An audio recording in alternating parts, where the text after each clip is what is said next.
Upgraded Tejas makes its first flight.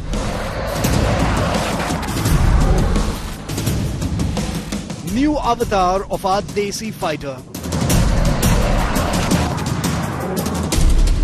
Tejas Mark 1A cranks up capability.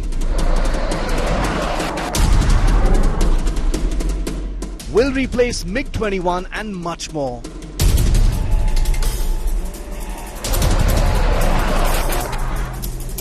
Can HAL produce it fast enough?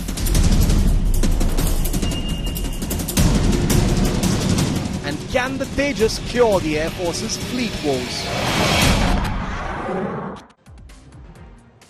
It's a very, very big day for India's homegrown fighter jet, the Tejas. A vastly improved version of the Tejas called the Mark 1A has just taken its first flight. These are images from that first flight that took place today from the HAL airport in Bengaluru.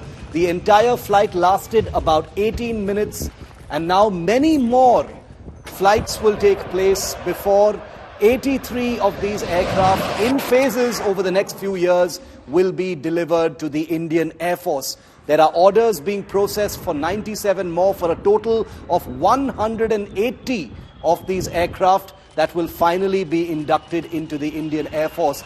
Unlike the in-service Tejas, the Mark 1A that you see here taking its first flight today boasts of a slew of upgrades and improvements. Let me just take you through some of those big improvements now. Well, for starter, the new Tejas, the Mark 1A, will be sporting a new advanced radar which gives it an all-new capability across the board. It has a specially upgraded electronic warfare capability that was actually absent in the earlier Tejas. It has updated avionics and a new mission computer.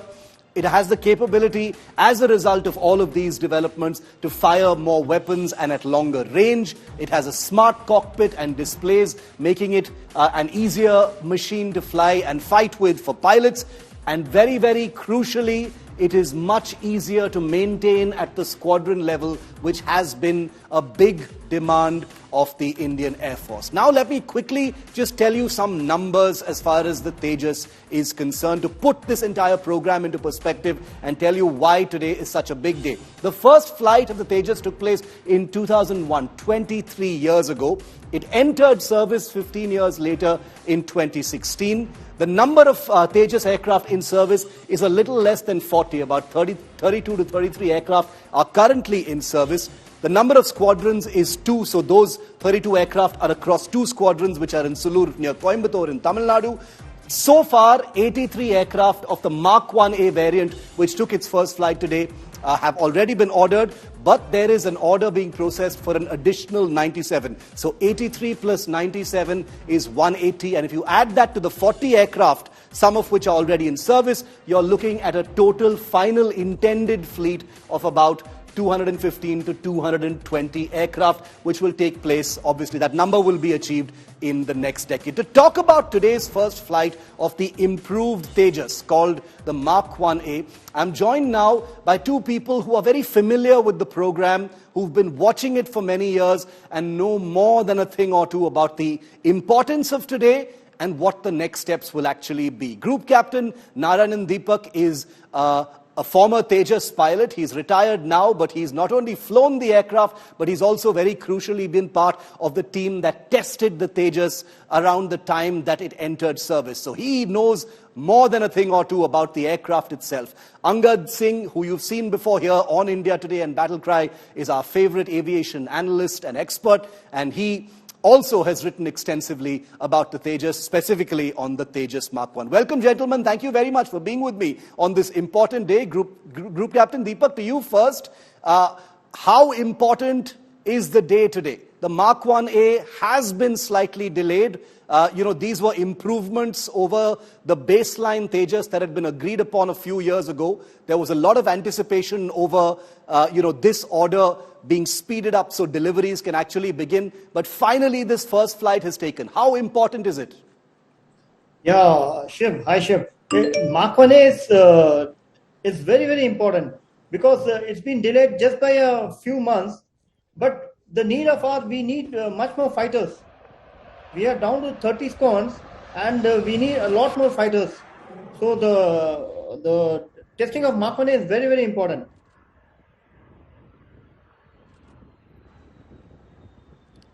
It is going to be very, very crucial as far as shoring up depleting numbers and squadron strength of the Indian Air Force. So that's an important point that Group Captain Maran and Deepak makes. Angad, coming to you, you've written extensively on the Mark 1A.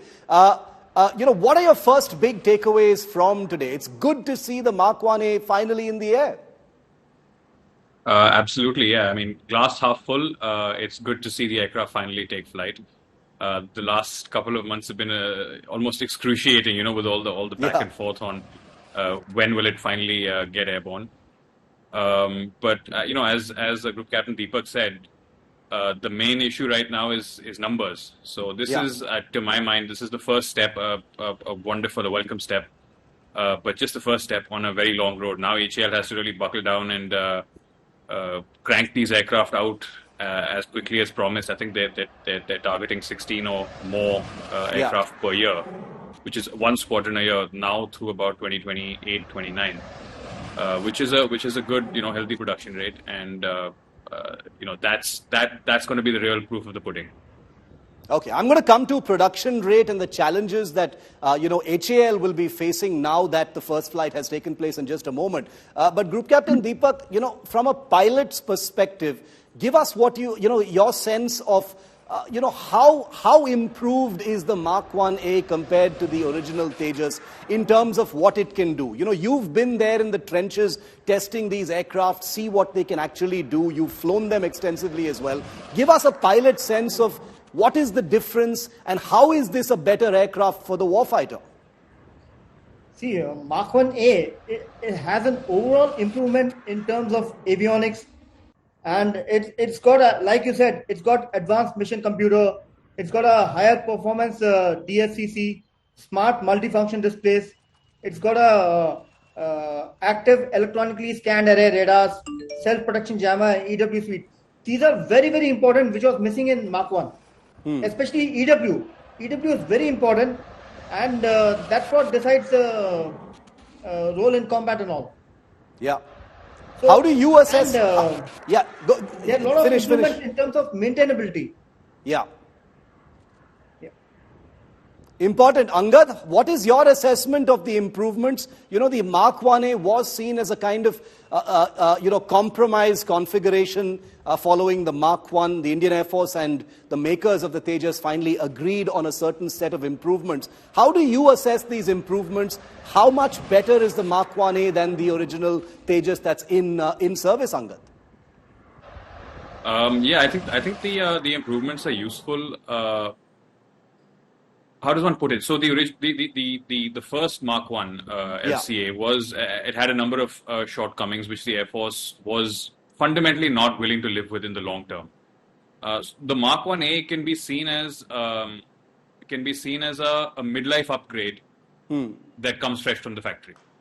So instead of building Mark 1s and then waiting 10, 20, 30 years before you upgrade them and then living with them for another 30 years, you're just you're advancing all that upgrade work and making it a contemporary, state-of-the-art fighter today and rolling it out of the factory floor, which I think, as compromises go, that was a really good one. That was a good call back in, I think, 2015 when this whole ball started rolling on Mark 1A.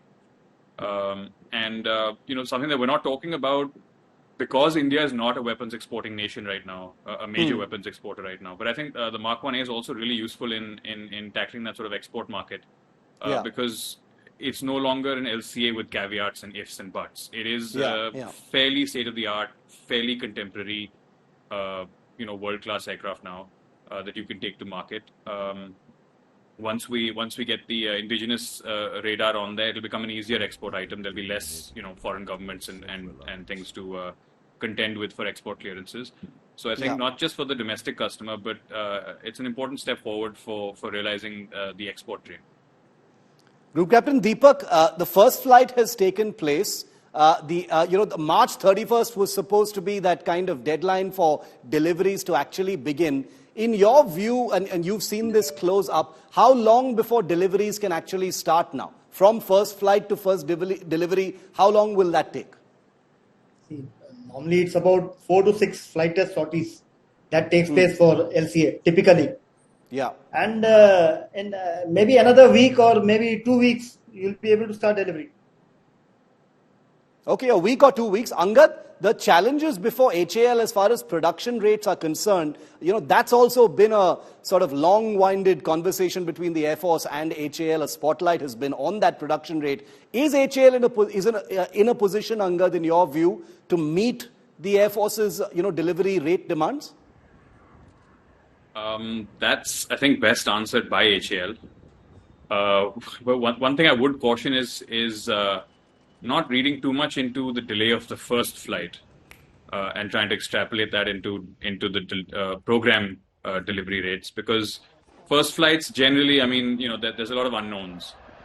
Once production hits its stride, there's less unknowns, and you're likelier to hit your deadlines.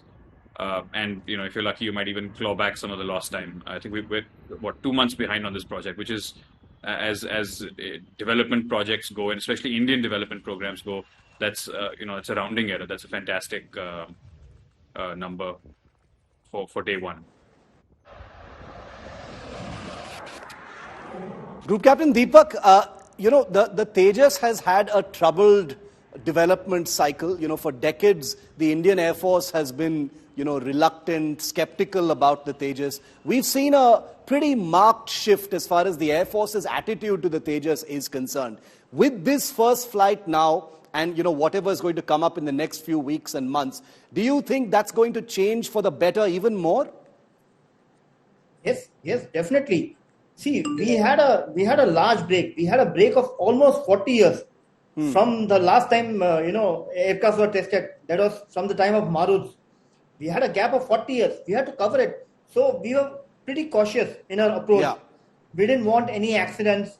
Nothing. In fact, Tejas' first crash happened just a few weeks before, which itself speaks for itself. It speaks volumes of the aircraft.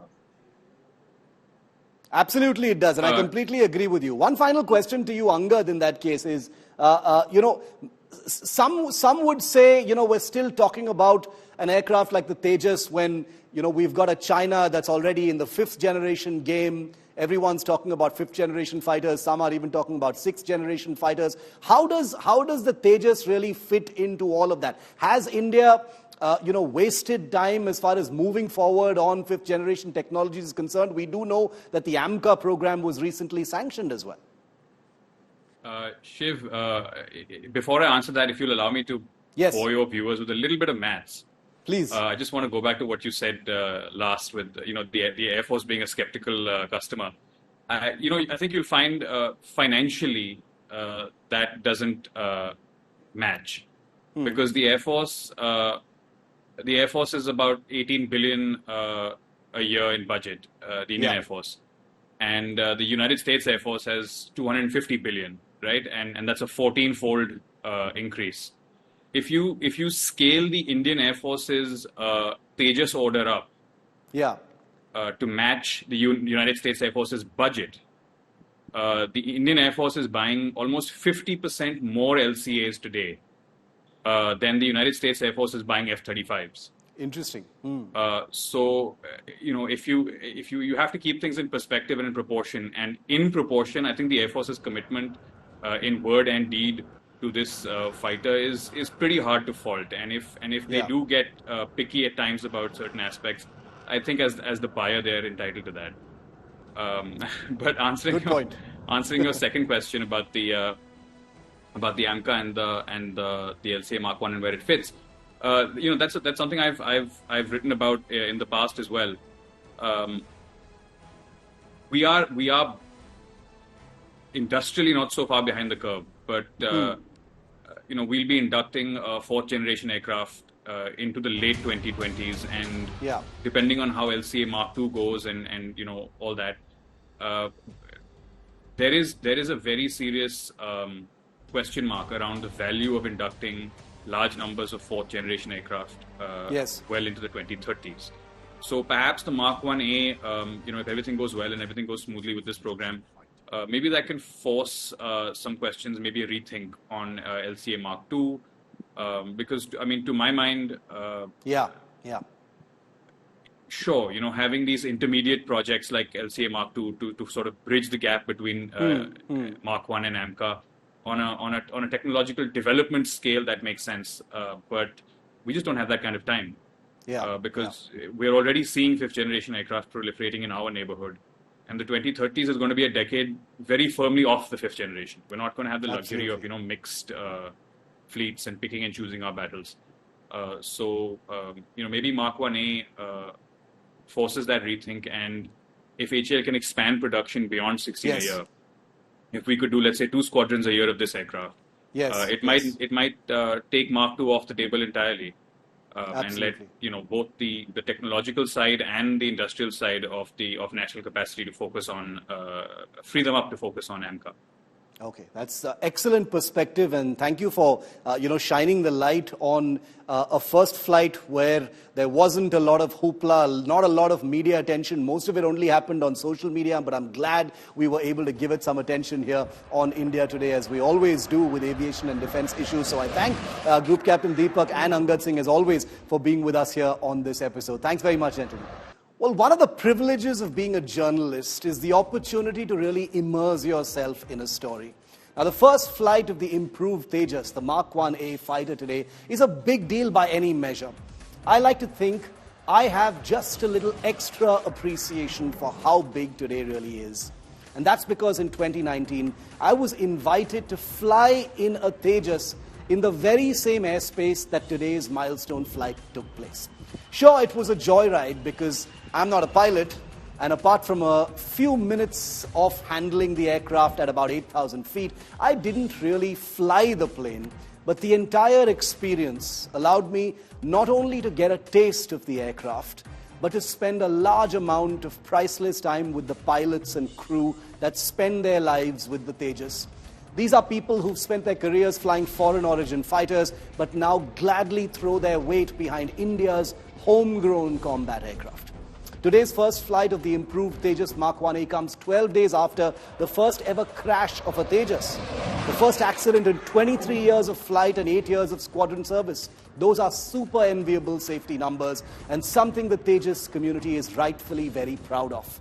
With this deeply improved version of the Tejas taking to the air, the Indian Air Force, once skeptical and reluctant about the Tejas, and rightly so as its customer, is not just an eager customer, but a wholehearted advocate of the Tejas' capabilities.